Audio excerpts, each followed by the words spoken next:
महाराष्ट्रातील पुणे या ठिकाणी मेंदूच्या नव्या व्हायरसने पुणेकरांची चिंता वाढवली आहे।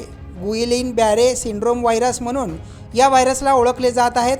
पुणे शहरात एकूण 24 संशयित रुग्ण आढळून आले आहेत। HMPV व्हायरसच्या विषाणू धक्क्यातून सावरत असतानाच पुणे शहरात आता गुइलिन बॅरे सिंड्रोम या नव्या विषाणूचा शिरकाव झाला आहे।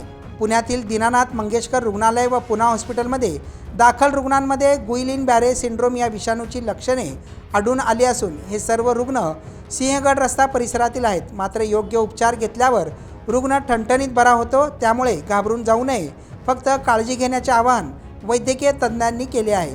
गुइलिन बॅरे सिंड्रोम नसांवर परिणाम करणारा आजार असून यात स्नायू कमकुवत होतात। स्नायू कमकुवत झाल्याने वेदना होतात, संवेदना कमी होतात, चेहरा, डोळे, छाती, शरीरातील स्नायूंवर परिणाम देखील होतो।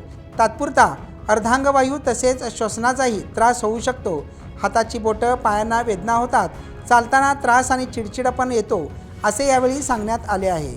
विशेष करून हा आजार 12 ते 30 या वयोगटातील लोकांना होत असून हा आजार धोकादायक नाही, त्यामुळे काळजीचे कारण नाही। मात्र पुण्यात जे संशयित रुग्ण सापडले आहेत त्या रुग्णांची संपूर्ण माहिती घेण्यात आली असल्याचं आरोग्य विभागाने कळविले आहे।